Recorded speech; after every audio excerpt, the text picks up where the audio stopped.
स्वागत है आपका the haunted love story chapter 2 में। ताबूत के पास खड़े रिया और विराट को जमींदार की छाया ने घेर लिया था। उसकी काली आकृति हवा में मंडरा रही थी और उसकी लाल आंखें आग की तरह चमक रही थीं।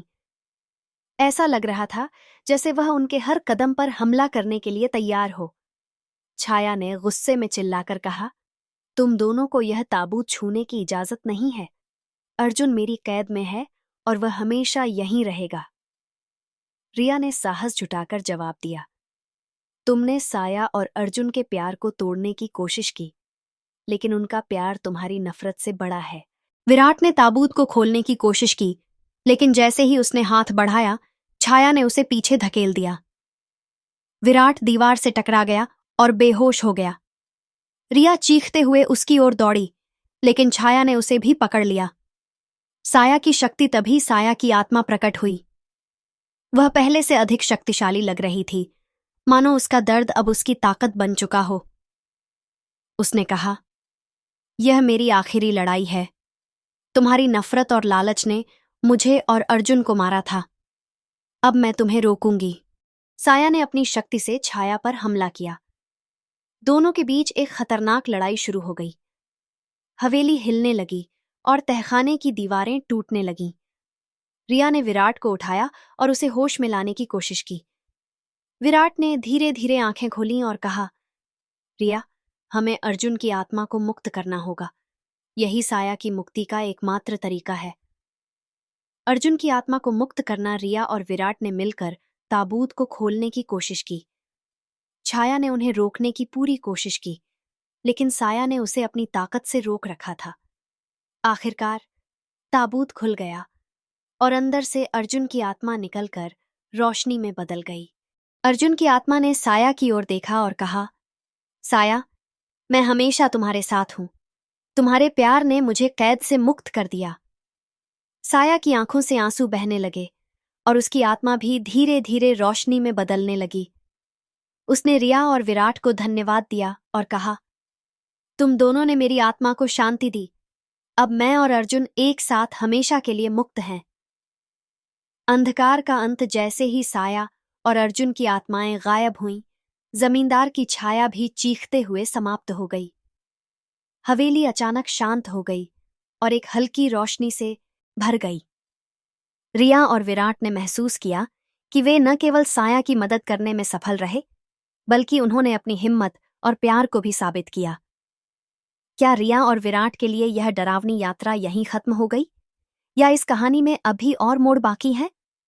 अगले पार्ट में जानें। हवेली से बाहर निकलने के बाद रिया और विराट ने राहत की सांस ली। साया और अर्जुन की आत्माओं को मुक्ति मिल गई थी और जमींदार की छाया भी खत्म हो चुकी थी। लेकिन हवेली के बाहर कदम रखते ही रिया ने महसूस किया कि सब कुछ ठीक नहीं है। जंगल के रास्ते पर लौटते समय विराट को एक अजीब सी किताब मिली।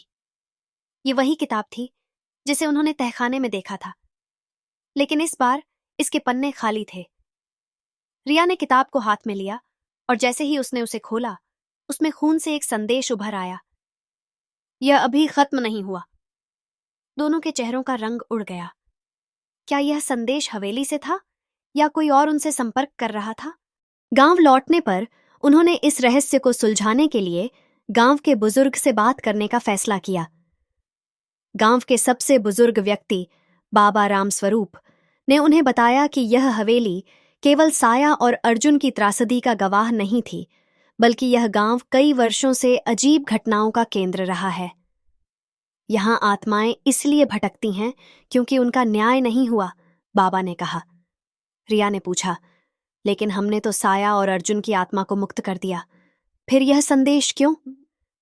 बाबा ने गहरी सांस ली और कहा, तुमने उनकी आत्माओं को मुक्त किया, लेकिन उनकी मौत का जिम्मेदार जमींदार आज भी इस धरती पर जिंदा है। उसका वंश आज भी गांव में है और जब तक उसे सजा नहीं मिलती, यह श्राप जारी रहेगा। बाबा ने बताया कि जमींदार का परपोता राघव अब भी गांव में रहता है और पुरानी हवेली का असली मालिक है। उसे पता है कि हवेली की कहानियां सच हैं, लेकिन उसने कभी सच्चाई को स्वीकार नहीं किया। रिया और विराट ने तय किया कि उन्हें राघव से मिलकर यह सच उगलवाना होगा। रिया और विराट ने बाबा के कहने पर हवेली वापस जाने का फैसला किया ताकि वे और सबूत इकट्ठा कर सकें। लेकिन जब वे हवेली पहुंचे तो उन्होंने देखा कि वहां पहले से ही आग लगी हुई थी। कोई हवेली को खत्म करने की कोशिश कर रहा था। आग के बीच उन्होंने एक पुराना संदूक देखा। विराट ने किसी तरह उसे बचाया और बाहर ले आया। संदूक में पुराने कागजात, तस्वीरें और एक सोने की अंगूठी मिली।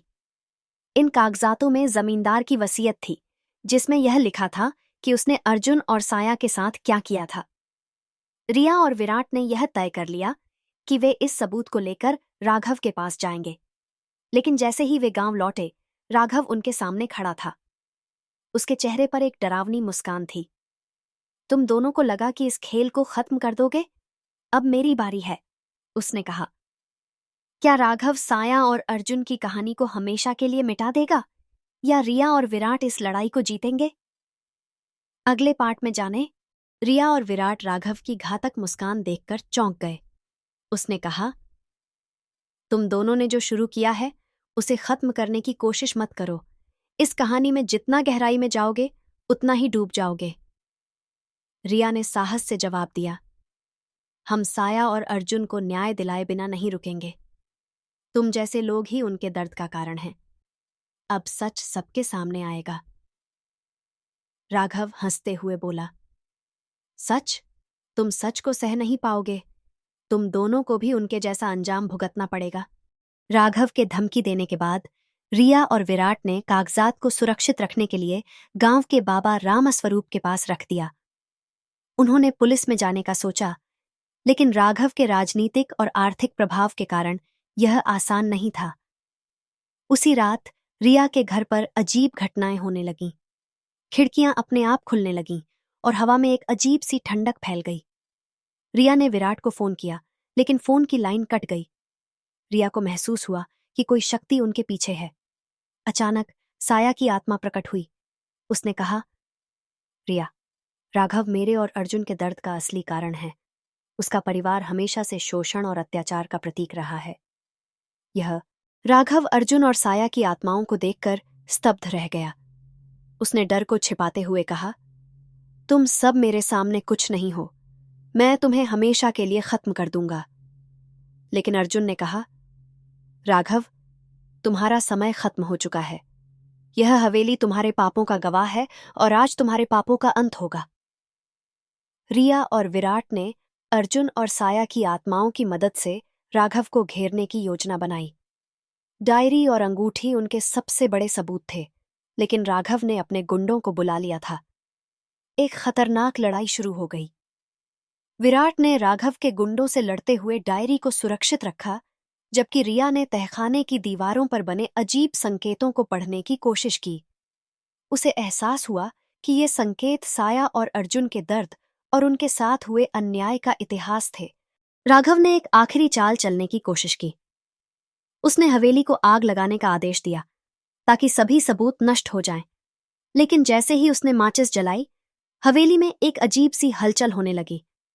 अर्जुन की आत्मा ने गुस्से में कहा, तुमने हमें जलाया था, अब यह हवेली तुम्हारा अंत करेगी।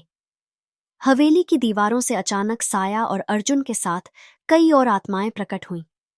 ये सभी वे लोग थे जो जमींदार के अत्याचारों का शिकार हुए थे। उन्होंने राघव को घेर लिया। राघव चीखते हुए कहने लगा, नहीं, यह सब मेरे परिवार का इतिहास है, मुझे बख्श दो। लेकिन साया ने गुस्से में कहा, तुम्हारे पाप का अंत यहीं होगा। आत्माओं ने राघव को घेर कर अपनी शक्ति से समाप्त कर दिया। उसकी चीखें हवेली की दीवारों में गूंजने लगीं और वह अंधकार में समा गया। हवेली में आग बुझ गई। रिया और विराट ने डायरी और अन्य सबूत पुलिस को सौंप दिए। गांव वालों ने पहली बार जमींदार के अत्याचारों की सच्चाई सुनी। राघव के खत्म होने के बाद गांव में शांति लौट आई। अर्जुन और साया की आत्माएं अपने प्यार और न्याय के साथ हवेली से निकलकर रोशनी में बदल गईं। साया ने जाते जाते रिया और विराट से कहा, तुम दोनों ने हमारी कहानी को खत्म किया। अब हम हमेशा के लिए आजाद हैं। क्या यह कहानी यहीं खत्म हो गई, या हवेली के और भी रहस्य बाकी है? अगले पार्ट में जाने